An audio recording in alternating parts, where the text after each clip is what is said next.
Today's episode is sponsored by the Rising Tide Mastermind. The Rising Tide Mastermind is where people just like you get together every week to help each other with issues.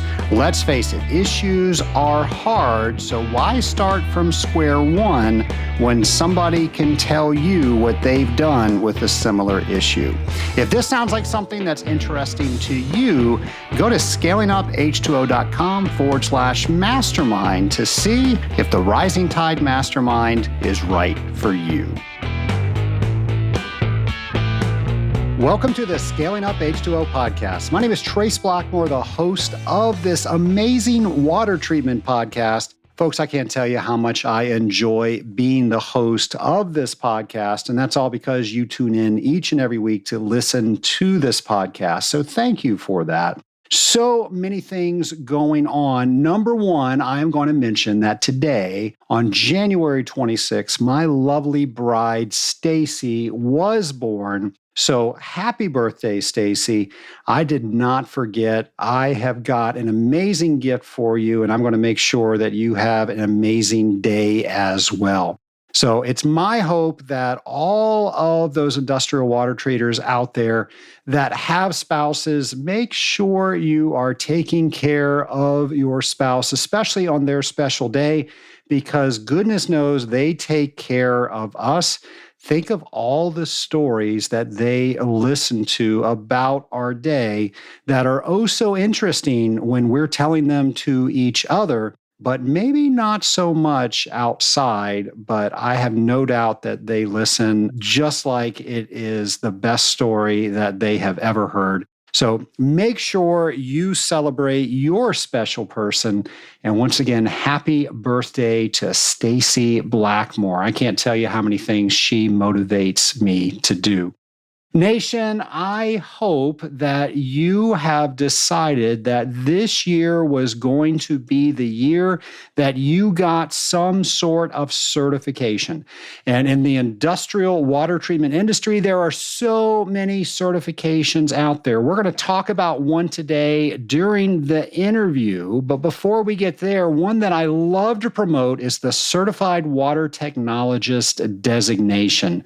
The Certified Water Technologist designation is the highest designation in the industry of industrial water that I practice. And I am so proud to hold that designation. And I know so many people that have received their CWT. And I will tell you, when you get a designation like that, it does something for your confidence. It just makes you feel like you belong in the seat that you were in, and whoever you are speaking with, it just gives you more weight because you have that designation behind your name. Now, I know for a fact that there are so many people out there that could pass the Certified Water Technologist examination, but they lack the confidence to sign up for the exam. So I want you to get my free gift to you by going to scalinguph2o.com/CWT prep. There is a free course where I go over the CWT handbook and help you with everything that you need to know about becoming a certified water technologist. I go over the 10 example questions and give you a look inside the paid for course that we also have available, where I logically go through each one of those 10 problems and allow you to know the process that I go through to try to discern which is the best answer. I go through some logic examples. I also go through some technical examples, and I share with you places that you can go to learn more about the information that maybe you need to bolster up on. That program is my gift to you because I know there are so many potential CWTs out there. And you know that our mission here on this podcast is to raise the bar in the water treatment industry, one water treater at a time. And when you get a certification like the Certified Water Technologist designation, that means that you are a step above. That means that you are doing more than what's required of you, and that is helping the industry.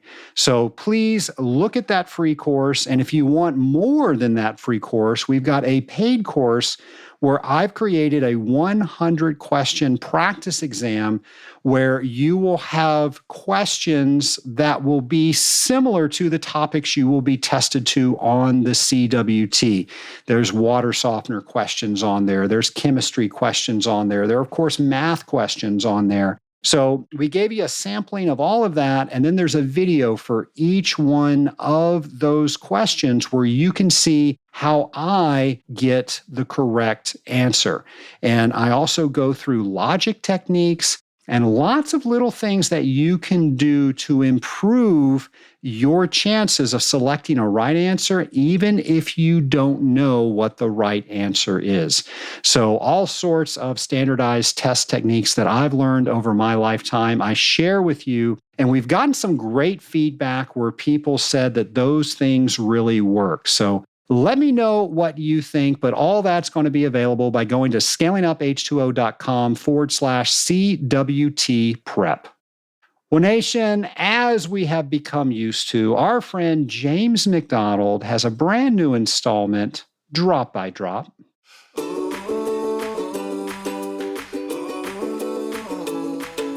Welcome to Drop by Drop with James, the podcast segment where we wonder, explore, think about, imagine, and learn industrial water treatment, you guessed it, drop by drop, together. In today's episode, I have a challenge for you. Challenge accepted. My challenge is to test for phosphate in your makeup waters. You may be surprised by what you find.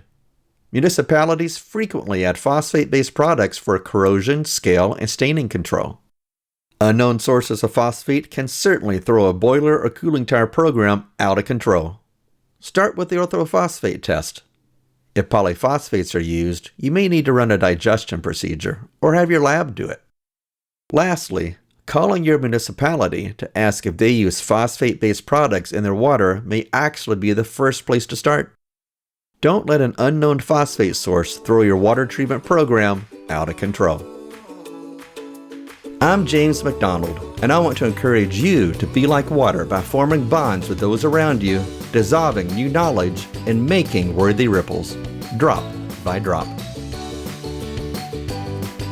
Thank you, James. You know, Nation, I mentioned on the very last episode of last year that I got out of the habit because it's just not good for me to constantly look at the ratings that we get on each and every podcast. Now, the great team here at Scaling Up H2O, they look at that and they figure out how we make sure we have the best programming.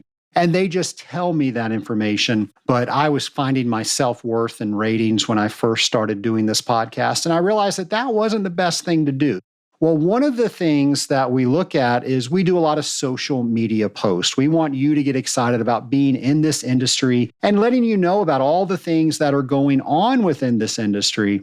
Well, one of the posts that got one of the highest ratings or the highest views was an airport picture that James McDonald took of he and I together. Actually, it was Tom Tenney that took that picture. And Tom Tenney, I think, was episode number 3. But he snapped a picture of us. We both posted that on our LinkedIn.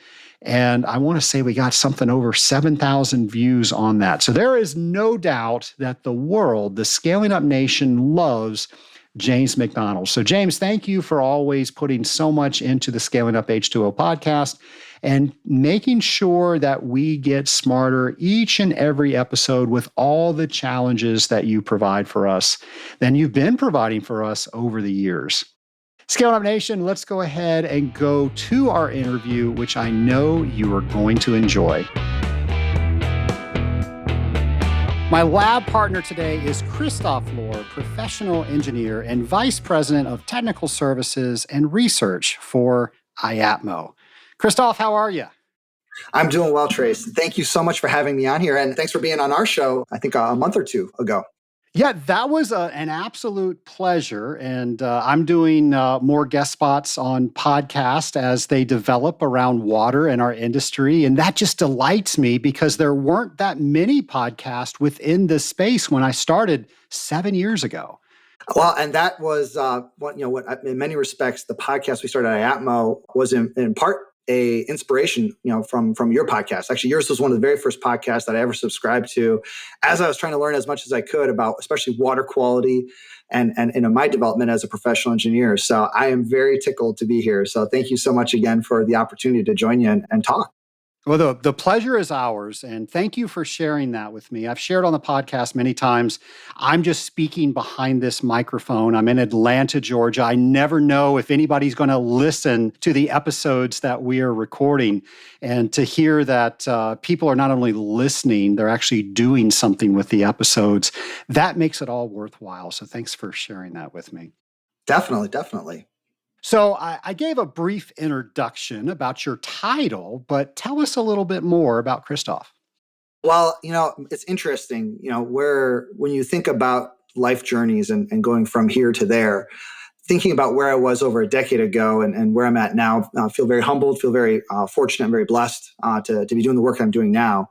But, I guess for your listeners, if they haven't met me or talked with me before, which I hope to at some point, the journey really started when I graduated from the Virginia Military Institute in 2008. And I was looking at one of two pathways. One was either to go into nuclear power or the other was to go into engineering consulting. And ultimately, I decided to go the engineering consulting route. And so I moved to the Midwest, actually the Quad Cities, right on the border between Illinois and Iowa in June of 2008, and really started my career as a mechanical design professional that was doing both HVAC and plumbing. About 3 years later, I had ended up moving to Phoenix. And when I was in Phoenix, that's really where I made that switch to piping and plumbing systems. I became a piping engineer. And that's when I got my PE, my professional engineering licensure in Arizona, which is the first of now 8 states that I have my engineering licensure in. And it was there in Phoenix when I first started, where I started working on healthcare and laboratories, which from a plumbing standpoint are probably the most complex buildings, because you don't just have water and waste. You have medical gases or lab gases. You have purified water systems. You have natural gas systems, and a number of systems that a plumbing engineer or piping engineer would do in a healthcare or laboratory facility. It's so great. And so that's where I really started this whole process of water systems, and ultimately ended up working for an engineering firm, Henderson Engineers. And it was right around the same time that I had kind of worked my way into ASSE and started doing some professional speaking. I'd been involved in Toastmasters earlier in my career, and that speaking ability and then just my general curiosity got me into, as a good friend and colleague of mine, Gary Klein says, got me into hot water. And so I really have focused a lot of my career on hot water systems, but also in general, domestic water systems. And it was right around 2015, I started hearing about this whole thing called Legionnaire's disease and Legionella pneumophila. And the 2016 ASSE Expo came to Phoenix by chance. Sometimes it's all about being in the right place and right time. And by that point, I had been involved with the local chapter. I was able to go for free to the expo. And during that expo, there was about 5 sessions of Legionnaire's disease. And I went to all 5 sessions. I basically didn't do anything else other than Legionella pneumophila study, trying to understand what causes impacts on the systems. And there was this name, Dr. Janet Stout, that kept coming up in these conversations and these articles. And so I had some questions about some supplemental disinfection. And so, and I noticed her name was at the top of a few of these research articles. And so I cold called her, and I kept, kind of do a few cold calls, and finally got her on the phone. And I think she was really bemused that the first time that here's this young engineer that just wants to learn more and was just wanting to go right to the source. And that really was kind of what put me, I think, on the map, was that curiosity. The next year, about 2 years later, in 2018, I went and was a speaker at the Legionnaire's disease conference Legionella conference in Baltimore. I was invited to speak and was invited to come back in 2019. And I think what made me unique in the realm of water quality was here was a professional engineer, somebody that had a mechanical engineering degree and license that focused on plumbing systems. That was one. But this focus that I had on waterborne pathogens and trying to understand water quality, again, I'm not going to claim I'm an expert in it, but I think I have come to understand a fair amount of it. And that was really, between that and my public speaking abilities, was what kind of put me on the map. And from there, I ended up being recruited by IAPMO And the rest is kind of history. I've been with IAPMO now for 3 years. Actually, we're recording on here at the beginning of November, so I'm celebrating 3 years on November 2nd. And it's been a wonderful 3 years. It's a great organization, really wonderful people. And now I get to do even more of what I love, which is, trying to focus on improving public health and safety, for the country and for the world. Some of our listeners may not be familiar with IAPMO. Can you talk a little bit about that? Certainly. So IAPMO is short for the International Association of Plumbing and Mechanical Officials. We are an almost 100-year-old organization. We were founded in 1926, so about 3 years from now, we'll be celebrating 100 years. And really the purpose of IAPMO has been to develop codes and standards and third-party certifications for the plumbing and mechanical industries. We tend to focus on plumbing. That is our strength. And as a result, we have now worked. We acquired ASSE International, I think about a decade ago. And so we've really harmonized a lot of the standard creation products. If you ever see like the ASSE 1017 or 1070 mixing valves, or the listings for like ASSE 1087 for RO systems, all those come through IAPMO. And we're a nonprofit trade 501c6, and we have membership. And those members, along with stakeholders and industry, we use an ANSI accredited process to develop standards and codes. And all of that has just been, with a focus and dedication towards public health and safety in the realm of plumbing and mechanical systems. HVAC systems often is what we talk about. But we do much more than plumbing, but that has definitely been the bread and butter for almost 100 years. Who are generally your members? We really have members that are all over the map. I would say, the most traditional members are the plan reviewer and plan inspectors for plumbing and mechanical systems. However, we also have design professionals, we have water treaters, we have manufacturers, basically anybody that touches any part of the plumbing or mechanical system in the building is members at this point. And we have a really, really wide array of members. And really, that's been, I think, one of our strengths is we have really, really intelligent, really, really smart, really, really insightful members that help provide and lend their expertise with us through our codes, standards, and product development. Talking about standards, the one our listeners is probably most familiar with is the ASSE 12080. Can you talk a bit about that? Yeah, sure. So the ASSE 12080 is a credential. So we do product standards, and we also do, I should have mentioned, credentialing standards. And so the one that I started with was actually the ASSE 6020, which was for medical gas. It was a medical gas inspector. There's also ones for installers and verifiers and maintenance personnel, and now along with design professionals as of the last year or two. But the ASSE 12000 series, specifically the ASSE 12080, is for the Legionella risk mitigation specialist. And really, when you start looking at the plumbing industry as a whole, because it's fragmented, because there's a lot of different steps in designing and installing a plumbing system in a building, credentials have been one of the most important ways to help promote public health and safety and prevent some kind of disease or dismemberment or death in the event of plumbing systems. And so the 12080 specifically is the Legionella risk mitigation specialist. And so it provides a pretty broad overview of the different steps and the different components and contributing factors and what testing requirements are needed to help prevent Legionella pneumophylla in buildings and an outbreak of Legionnaire's disease. And so I took that class. That's actually one of my certifications.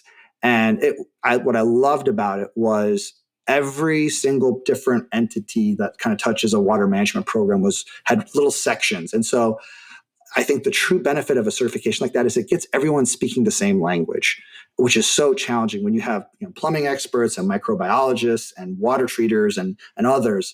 This kind of certification, when I looked at the plumbing section, it was very simplistic. But when I started going to the testing and the water treatment side, I felt like, okay, here's some really good information that now I can better speak the language of a water treater or a microbiologist. And I think that's the real strength in this, is it gets everybody on the same page. What's interesting to note, Trace, is that when you look at medical gas systems, we've had credentials, the ASSE 6000 series, for a number of years. And when you look at medical gas systems, we have basically completely eliminated death from medical gas systems because of the installer having the right credential for this. You can't even install a medical gas system in the US without a 6010. That is a requirement by NFPA 99 for code.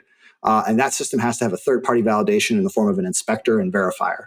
And I think when you look at dentistry, which has exempted itself from these requirements from NFPA 99 and the ASSE 6000 series, every year you have medical gas deaths or dismemberments, especially of toddlers in American dental facilities.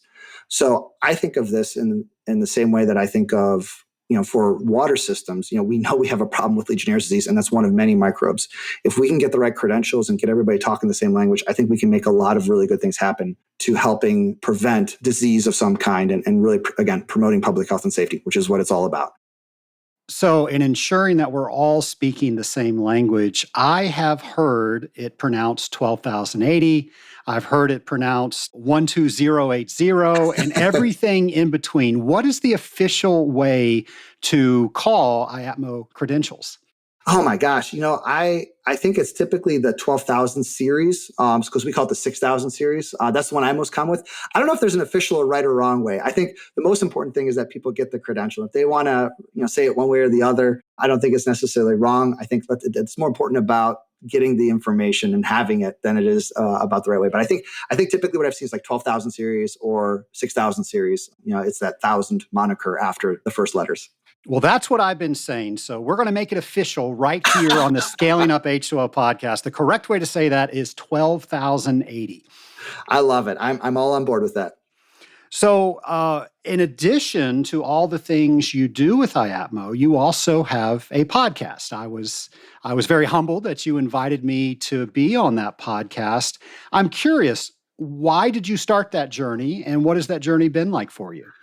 Well, that's a wonderful question, Trace. And I have to say, I was humbled to have you on the podcast. It's wonderful when you have these podcasts and people that you listen to for years, and you reach out and ask them. And there's always this little bit like, there's no need that they have to do this, taking time out of their busy day to join us on these journey. And I was so thankful for you to be on there and really share a lot of wonderful expertise and insights. In many respects, what we did at IAPMO, what we saw was there was a need for us to start a podcast, in part because even though much of our membership tends to be on the technical side, really a lot of our, some of the very important work that we do, and you can even make an argument some of the most important work we do is on the policy side.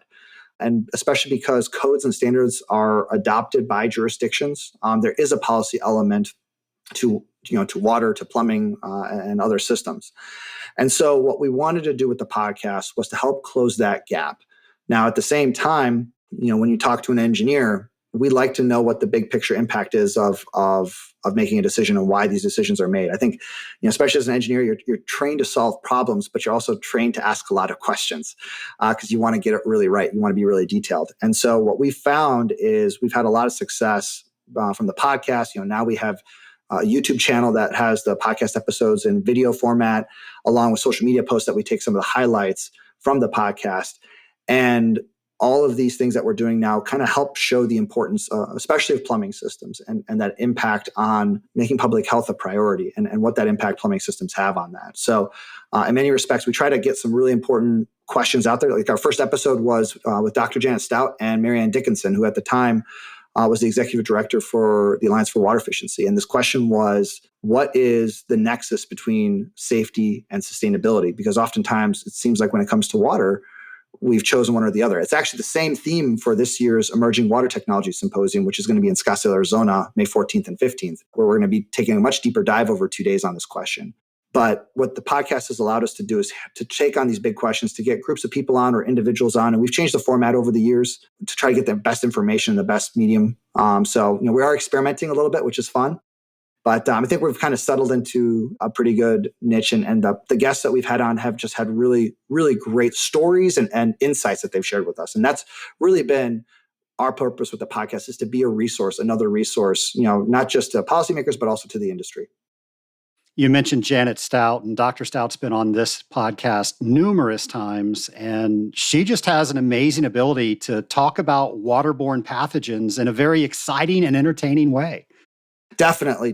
Well, and that was who I took the ASSE 12,080 class with. And, I have learned so much from her over the years. And I just, she was always very gracious, with me, especially when I was a little bit younger, less gray-haired engineer, that was just trying to figure out this whole thing. And in many respects, she always made, either gave me a recommendation of who to talk to or provided some insight or something to chew on, but always did so in a really friendly way. So yeah, I was going to say, I'm a big fan of Dr. Janet Stout and just really always appreciative of everything she's done for me in my career. Let's shift gears just a little bit and talk about plumbing code. And most of the audience within the Scaling Up Nation are industrial water treaters. And by the time we treat a system, everything's already built. We got to deal with what is given to us. What should we know about plumbing code? And I'm kind of curious, as that gets changed, as that becomes part of law, regulations, how should we be getting involved? So what should the water treater know about the plumbing code? That's a fantastic question, Trace. And I'm really glad, we're getting a chance to discuss that here, because the plumbing industry needs industrial water treaters, and industrial water treaters needs the plumbing industry. There's a really symbiotic relationship there between the two. And I think what has happened for so many years is water quality from a plumbing industry professional perspective. Water quality was seen as everything up to the water meter, and everything downstream was seen as plumbing systems. And I think especially in 2015, when ASHRAE 188 came out, it really changed the dynamic, because now all of a sudden we really had to start worrying about water quality in the built environment. And during this whole time, I think industrial water treaters have been doing stuff in the built environment, but we didn't really connect all the dots. And so when I look at plumbing codes, and this was well before I joined IAPMO, in 2021, the Uniform Plumbing Code is the plumbing code that IAPMO produces. It's adopted in just about half the US, maybe a little bit less than half the US. That particular plumbing code follows an ANSI accredited process. And what's beautiful about the ANSI accredited process is every group, so you manufacturers, special experts, which is what I think a water industrial treatment profession would fall under, and plant inspectors, installers, general interest categories. Each group has a maximum amount of representation on this technical committee, which is usually about 25. And no interest group has more than, I think for the plumbing code, it's 33% of the voting. So it's a balanced technical body. The real technical expertise shines through. And it's not just something where one group has all the say, but it's something where everybody has an equal vote. And when you look at the plumbing codes, and especially the Uniform Plumbing Code, what you'll notice is we're starting to broach into the subject more and more of water treatment. So when you look at the 2021 UPC, there was Appendix N as in November that was added, which looked at Legionella growth potential and scald temperatures. And what you notice is in our effort to prevent scalding, we've also created some conditions that bacteria like to grow in. In essence, bacteria like the same temperatures we do. When you start looking at some of the other documents that have come out in other code proposals, like at Chapter 6, there's a code proposal about disinfection of water mains, but also now on terms of standards to follow for commercial and residential water treatment systems and what to follow for product listings. These are really important because as an engineer, when you're going through and putting together a design, you're not doing just piping, you're putting components and piping all together. And so what helps expedite the process during construction is when you have a standard you're listed to, because you can really just look for that standard as part of the validation process that the products you specified are getting into the building. And that standardization really harmonizes what the whole industry is doing. My sense is that when we start talking about water quality, especially because we spend a lot of time at IAPMO, doing product standards, and there's some new ones like ASSE, LEC 2011-2021. This is one for Legionella filters that is new on the market, and so this is one that we have. We already have our first manufacturer that's tested to this, but it's a validation that these products do what they say. And so what I would say is, as this topic of water treatment, water filtration, dealing with the water chemistry inside the built environment increases that need, especially from the ASHRAE 188 really kind of pushing that to the forefront. We're going to need to be more proactive. And so I think there's a wonderful opportunity for water treaters to engage with the Uniform Plumbing Code process, which starts, we have a call for proposals through January 12th of 2024. And then in May of 2024, I think it's the 6th through the 8th, is when the Uniform Plumbing Code Technical Committee meeting will meet. And they're going to start voting on these proposals. And that's really the first step where the process starts for the 2027 Uniform Plumbing Code release that's going to occur, more likely than not, I think, sometime mid to late 2026. And then that's where you can have that impact. And so we've looked at a lot of different things. We can touch maybe on some of them a little bit later, but there's a lot of different code-ready language and ideas that have circulated that we're working on in addition to the codes. And I think this topic of water quality and plumbing is going to be a really important one moving forward. Obviously, when you're writing these codes, you are writing them so they can be adopted into legislature. What is that process like if your municipality says, this is the code that we want to adopt, or maybe in the case of ASHRAE's 188, we want to take sections of this like New York did? Describe that process, if you would. So it usually comes down to proponents of some kind that will, go to the policymakers and say, hey, this would be a really good idea to accept. Sometimes it's a little bit more streamlined because there may be a plumbing board that's involved. And in essence, you'll get up and down votes on the plumbing code. Usually right now, I think the U.S. has been pretty well settled, on which state wants which plumbing code.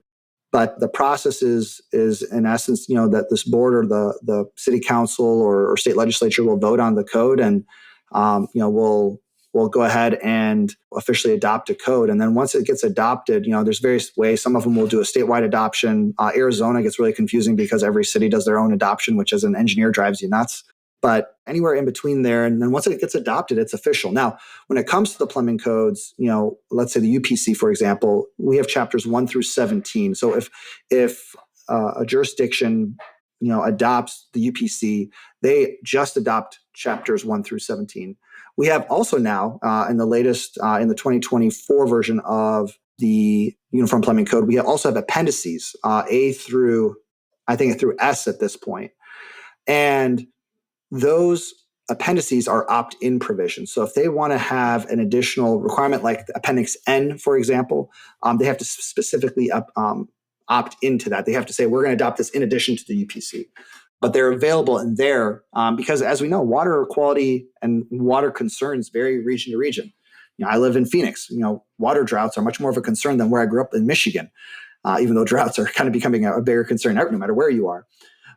Water quality also changes. When you start looking at the Northeast, their chlorine levels tend to be much lower. But you come out here to Arizona, and we're close to 4 parts per million, from the water distribution plant. So those water quality parameters, all these different things are changing. There's regional and local concerns. And so with plumbing being local concern, because water is a local concern, we really have made an effort to be customizable. And I would make the argument, and I think it's true, that the Uniform Plumbing Code is the most customizable code out there. And it's just straight looking at the number of appendices we have.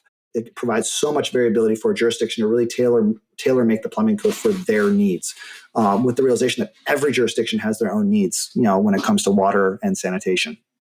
What are different considerations that the plumbing code gives when we're talking about either domestic water or utility water?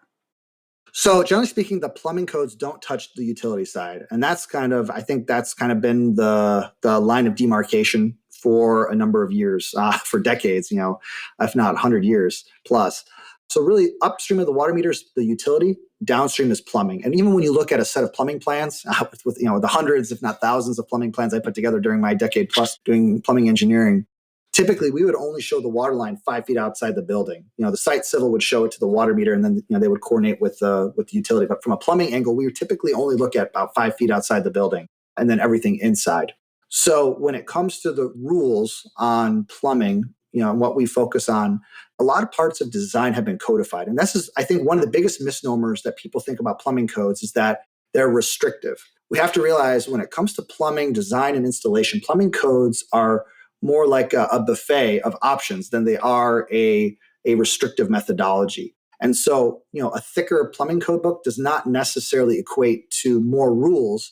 It just tells what's allowed, because generally speaking, when it comes to the design professional, the registered engineer that's signing and sealing the documents, and the installer, I can tell you from over a decade of doing this type of work, is if it's not in the code book, they're not going to do it because of the concern of losing their engineering licensure, which has been decades, a decade plus of effort to get, or their contractor license. And so, the beauty of the checks and balances we have with licensure in the US when it comes to construction is that safety is the first thought, because there's personal responsibility element to this.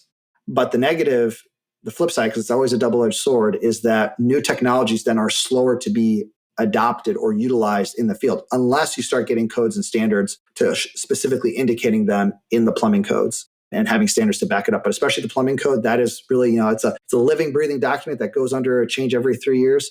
And it is so vital that you have those different pieces in there to allow for it. So one of the big ones is Appendix M, as in mustache, which is the water demand calculator.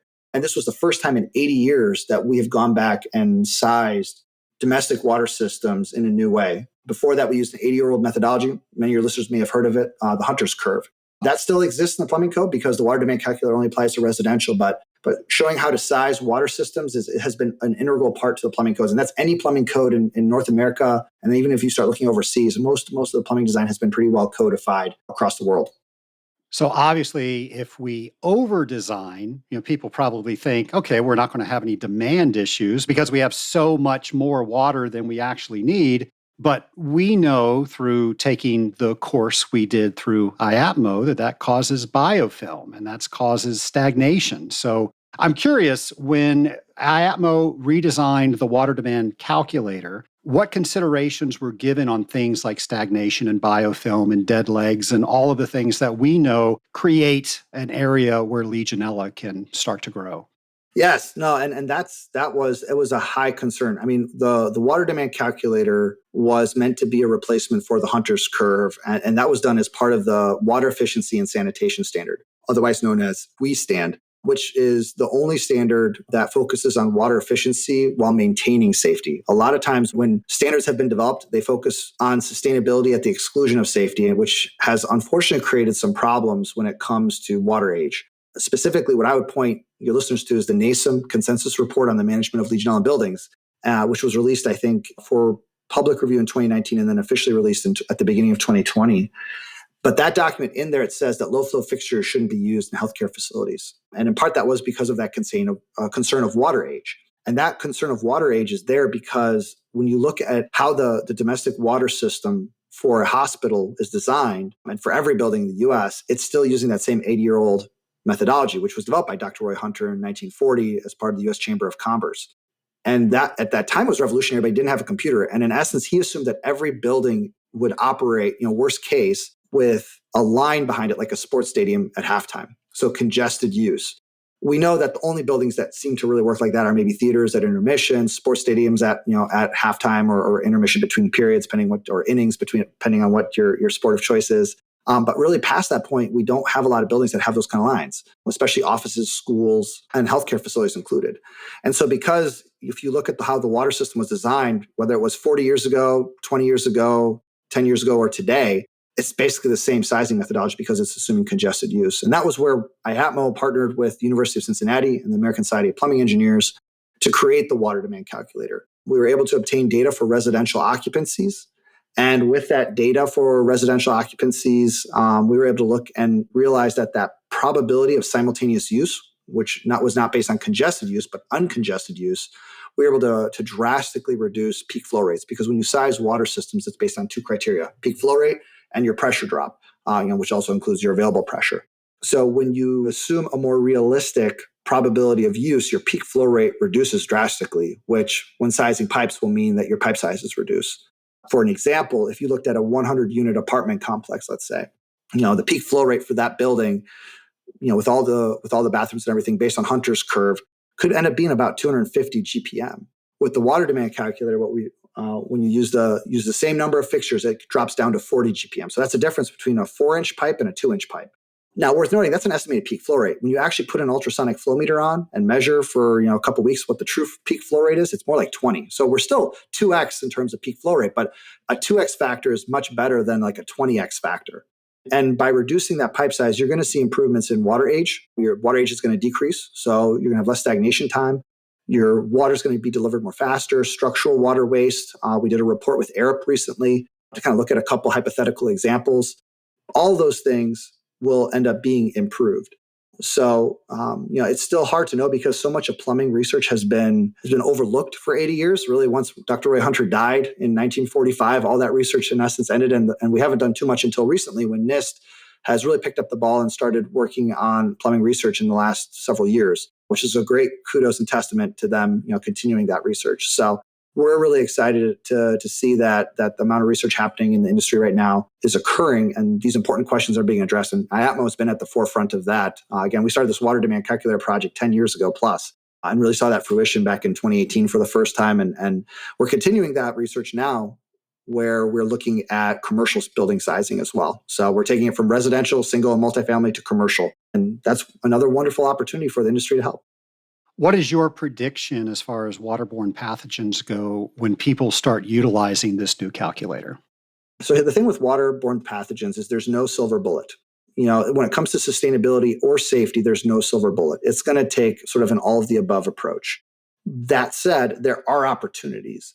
And the water demand calculator, I think, is going to be one of these. So my sense is when you start looking at the hard numbers for, let's say, a multifamily unit, because that's what's available right now, I think that there's going to be a question for engineers in terms of liability, because many of them are going to be afraid at first to reduce pipe sizes. But there's this question of litigation on the back end, which is if you knowingly oversized it to the point that it was increasing water age, that's a risk perspective. And a lot of insurance providers are already starting to have exemptions for waterborne pathogens. So my sense is that the market is going to react not necessarily because of any particular regulation, but because of litigation. And especially as the engineers understand that they need to do more in the realm of plumbing systems, which plumbing, I can tell you, having worked at many MEP firms and having been in that industry for so long, plumbing is overlooked. It's really an afterthought in the realm of engineering. HVAC and electrical, those two systems account for 80% of the costs. And in most buildings, MEP systems, when you start getting to healthcare, plumbing starts to get a little bit more of a greater chunk of it because of medical gas systems. But plumbing has been overlooked for a very, very long time. So the expertise now that's needed because of ASHRAE 188 and the plumbing codes updating, the concern of litigation. I've written several articles about this on PM Engineer magazine and would definitely refer your listeners to that because it's a trend that I think if you're paying attention, you'll see it. And I think some engineering firms may end up not be paying attention to it and could get caught up in some not ideal risk that they may not be prepared for. We already spoke about 12,080, and we know that is the official way to say that now. What are some other credentials that the Scaling Up Nation needs to be aware of so they can endeavor to get? So that's a great question, Trace. And I would say one of the first ones that comes to mind in the 12,000 series, the ASSE 12,061, which is Water Quality Program Certifications for Plumbers. That one and 12,060 Water Quality Program Certification for Employers. These are documents that are really vital for the installers that are doing the work inside these facilities. And for water treaters to be aware of them, that could be a great way for them to find the people that may already be able to speak their language when it comes to waterborne pathogens. Other certifications to be aware of, it would be, I would say, ASPE's Certified in Plumbing Design, CPD, which is another credential that I have. That one's a really wonderful one because really at this time, there's no PE examination for plumbing. So most PEs, like myself even, we had to take an exam in either thermal fluid, which really doesn't touch much on plumbing principles, or HVAC and refrigeration. And I can tell you in the 80 questions I had to take, 40 in the morning and 40 in the afternoon, when I took my PE test over a decade ago now, I had one question that even got close to plumbing, and that was on fire protection. So there is a need for the industry to have a plumbing exam. But up until now, really what's available is the CPD because plumbing just has been kind of an afterthought. So I think, those are the ones that come to my mind on the plumbing side. And it's not to say that the water treaters need to get it for themselves. I think, maybe the 12,060 series would be a good one to look at, depending on what type of work they're wanting to do. But in general, when they're part of a water management program, these would be wonderful certifications for the water treaters to say, hey, we want to look for people with these credentials too, because they're going to be able to bring the knowledge needed and they have the requisite knowledge, or we can have a higher degree of confidence that they have the requisite knowledge to do the work that we're trying to get done here in this facility. So the one I think that everybody needs to aspire to get that listens to this podcast is the 12,080. Can you describe what that process is like, how you get credentialed and how you maintain that credential? Certainly. So the credential, it comes with if I recall correctly, a 32-hour class. And you can sign up. There's a few different providers. Obviously, IAPMO, we've partnered with Dr. Janet Stout, and we use our IAPMO Learn platform to basically get everybody on the call, but it's about 32 hours of class and then a test after that point. You need to have, I believe it's an 80% correct out of the total number of questions. And if you get it, then you get credentialed. You're certified to ASSE 12080. Then, if I recall correctly, it's about every 3 years you need to be recertified. So I have to retake that test, although that part I think is a little bit more straightforward. You don't need all those hours of class time. And actually, I'm about to start that process because I'm about up for my renewal here in 2024 for the 12080. And so intent behind this is to make sure that you're continuing to show proficiency for these particular topics. And even engineering licensure has a certain number of CEU requirement to maintain your licensure with most states. So really the process is about making sure that you have a certain level of expertise and a pretty high bar. I would say 80% is definitely on the higher end for expertise or competence, showing what competence you have. And then it's making sure you maintain that. Have there been any steps given towards CEUs for requalifying after 3 years so somebody doesn't have to retake the examination? I don't think for the ASSE certifications that's a typical route. It's typically always a certification. And I think it just kind of comes in line that most of the time that's the kind of that process route for those particular certifications. It just depends. Engineers tend to do CEUs, but for the ASSE series, I mean, even when you look at the 6000 series, it's a retest. Like the 6020 that I had, it would be a retest. So we met, and I was familiar with your organization because of the work that you did in conjunction with the Association of Water Technologies.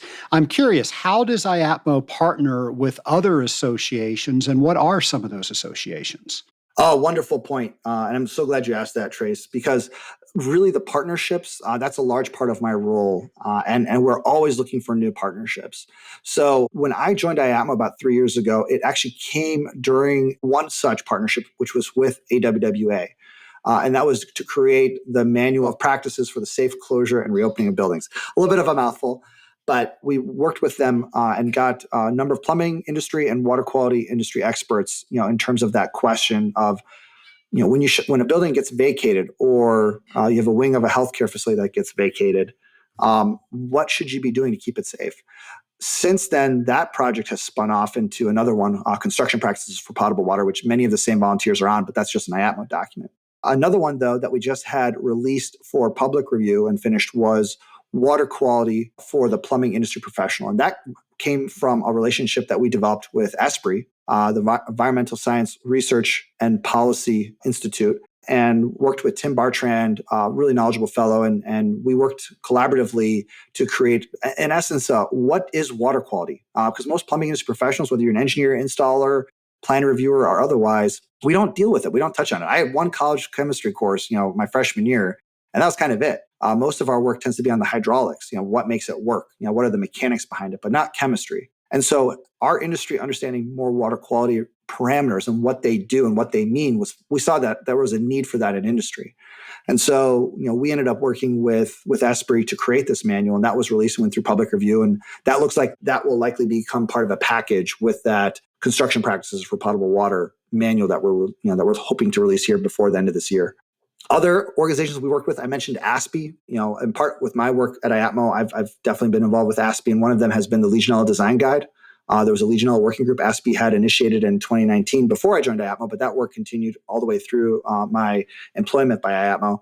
And that is an ASSE document, but we work on other documents all across the industry where we provide our expertise. We got a lot of really wonderful experts, on my team, and then also, in our organization. And so we regularly liaise with organizations like ASSE or PMI or NFPA or others, to help share what we know and to try to make sure that codes and standards are correlated and that they're cohesive and that they work together.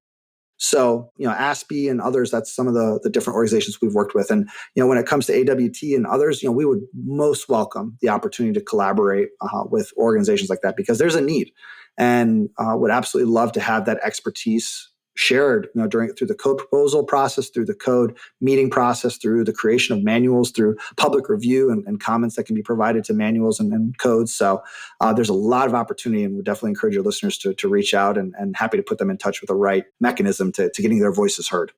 We'll make sure to put your contact information on the show notes page.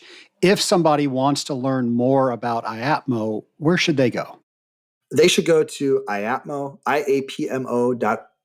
And that is our main webpage. Another spot for people to go to if they want to see some of the policy implications would be uniformcodes.org. That's uniformcodes.org. And that'll show you some of the policy components of it. I have a couple articles on there. I did one on healthcare acquired infections and the economic cost, and looking at how small the cost for plumbing is on a healthcare facility, which is typically probably 5% or less of budget, and the potential to have 30% plus impact on healthcare acquired infections, just from the water systems alone, kind of shows that if we do a little bit more on the plumbing systems and maybe we spend a little bit more there, that the operations of a healthcare facility can be improved much more drastically. Let's give a plug for your podcast. Where can people find that? They can go to the IAPMO webpage, but if you Google the Authority Podcast, Plumbing and Mechanical, you can find right there's the first search result. But we put out episodes through Buzzsprout, so that gets to Spotify, the iTunes podcast app, and others. We also have a YouTube channel that IAPMO has that we're now including podcast episodes, the video and audio format on there as well. But the IAPMO webpage has it as well. But if you just Google it or Bing it, whatever your search platform of choice is, you'll be able to find it. It's the first search result. So it's the Authority Podcast, Plumbing and Mechanical. We'll try to put a link on the show notes page for that as well, so people can find it on their favorite podcast platform. Well, I've got a few lightning round questions for you if you're ready. I'm ready. Let's go for it. All right. If you had the ability to go back in time and talk to your former self as your first day as an engineer, what advice would you give yourself? Wonderful question. And the first advice I would give myself is go to plumbing. I think, early in my career, probably the first 3 years, unfortunately, maybe I didn't have the best attitude about doing plumbing design, but I would talk to them and say, look, this is where the opportunity lies. This is where you want to really focus your effort. And even though early in my career, I was kind of doing that initially, first, hearing some of the cool stuff my fellow colleagues were doing from VMI, my classmates, I was a little bit like, man, this is what I'm doing. But really, it's turned into one of the greatest blessings. I've really found my niche, and I feel really fortunate to be doing the work I do every day. So I would say lean into plumbing. There's a lot of wonderful opportunity and room for growth there. Love it. What would you say your superpower is? I would say my superpower is that my worry about being embarrassed is very low. I don't mind asking questions, and I'm not worried about looking dumb if I ask a question. And I think that served me really well in my career, because ultimately that's where I cold called Dr. Janet Stout and asked her questions. I wasn't worried about hearing no. And I think that's really served me well because I've been able to get a lot more information more quickly, I think, by being willing to sort of pop my head up and say, hey, what does this mean? Is this correct? And even going out to when I do public speeches, I always tell people I know about this much, with my hands about an inch apart. You all know collectively as I stretch my hands out all the way, as far as they go. That's how much you all know. So I'm going to share what little I know, and I'm hoping to learn from you all too. And so I think that recognition of that there's always more to learn, that I'm hungry for it, and that I'm always asking questions without necessarily worry about looking like the silly one in the room. I think that's really been really helpful for me as far as part of my superpower for my career. What are the last few books that you've read? So I would say there's a few of them that are really good. From a water industry book, the most recent one I read was The 3 Ages of Water. That was really well done. That talks sort of about how we've looked at water in the past and now and in the future. It's just a really wonderful water plumbing book. Another one that I recently read was The Crux by Richard Rumelt, which talks about strategy. And I have always tended to look at systems, strategy and putting things together as a whole, as opposed to the sum of the parts. And that is probably one of the best books on how to formulate good strategy. And I think that's a must read, because if you can formulate a good strategy, you should also be able to formulate a good system and think through what the unintended consequences are. As far as third book, I would have to say it was Let There Be Water by Seth Siegel. And that book was a really wonderful one. Also another water book. But in that book, he talked about how Israel, a desert nation, has really been smart about finding ways to maximize their amount of water available, their supplies, while reducing their demand on water. And that came through water reuse, through smarter distribution systems. And they really took a holistic look at how to do water in that country. And so that's a really good one that I would recommend as well. Really enjoyed that one and have listened to a number of podcasts on that. When Hollywood listens to this podcast episode and they decide to write a movie about your life, who do you want playing Christoph? Oh, geez, that's a tough one.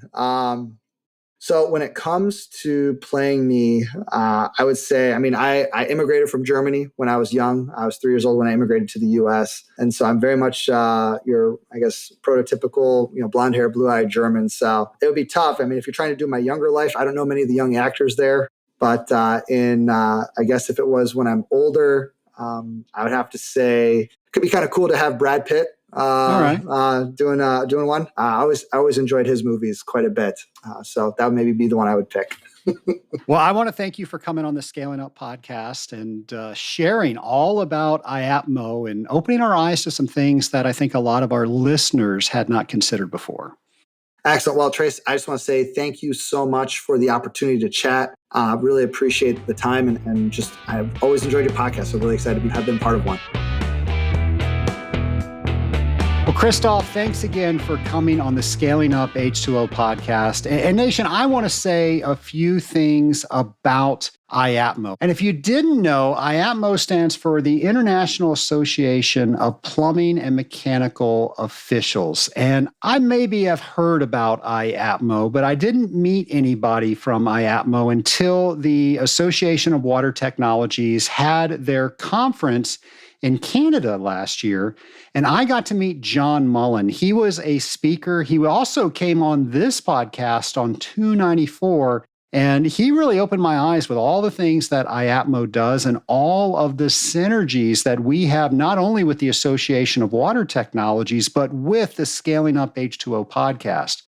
So since that time, he's introduced me to many people throughout IAPMO, and I got to meet Christoph through John, talk about great people, and talk about great programs too. They are the ones that are doing the ASSE 12,080 course. They work with Janet Stout. That was a course that we talked about during the interview. And in the beginning of the podcast, we talked about getting the Certified Water Technologist designation. Well, maybe that's a longer term goal because it takes you 5 years of experience to get that. Maybe something that you can do is get a designation like the ASSE 12,080. And there's so many ways that you can get that, but one of those is working with IAPMO and taking one of those courses. So I urge you that you are always looking at your professional development and trying to ascertain, how do you make tomorrow better than today? And when you look at your career that way, when you look at your life that way, things just get better. I've never been happy with standing still, but when I'm moving forward and I know I'm getting things like certain designations, that's kind of proof that I'm moving forward, and it's always helped my confidence. And it's always made me not only a better industrial water treater, but also a better fill in the blank, whether that's a salesperson, whether that's a committee member, whatever it is, that extra knowledge now helps me with whatever I am doing. And it's my hope that that's the same attitude that you take. Now, if you want to look at some of these designations, you can go to our show notes page, and we will have several of them listed for you. And if you sign up for something, now, if you sign up for the CWT course, we're going to know about it because we actually put that on. But if you sign up for something else, I'd love to know about it. Maybe hashtag Scaling Up H2O in a post on your LinkedIn or wherever you are on social media, and let us know that you are taking the challenges that we're putting forth on the Scaling Up H2O podcast. Each and every week, I, of course, give you a challenge to let me know if you've got something you want me to talk about or a guest that you want me to interview. So you can do that by going to scalinguph2o.com and navigating over to our show ideas page. And something else that I don't talk about enough, and the great team here at Scaling Up H2O says that I need to mention it because every time I mention it, people do it. And what am I talking about? Well, that is putting a review on your favorite podcast player about this podcast. That helps us so much with not only our ratings, but pushing us up in search engines to make it easier for people to find us. And I would love it if every industrial water treater knew about this podcast. I'd love it even more if every industrial water treater listened to this podcast every single week. But one water treater at a time, we will get there. And something you can do to help us out with that mission is to leave a review on your favorite podcast player. So thank you in advance for that. And as a thank you gift, I will have a brand new episode for you next Friday. Until then, take care, folks.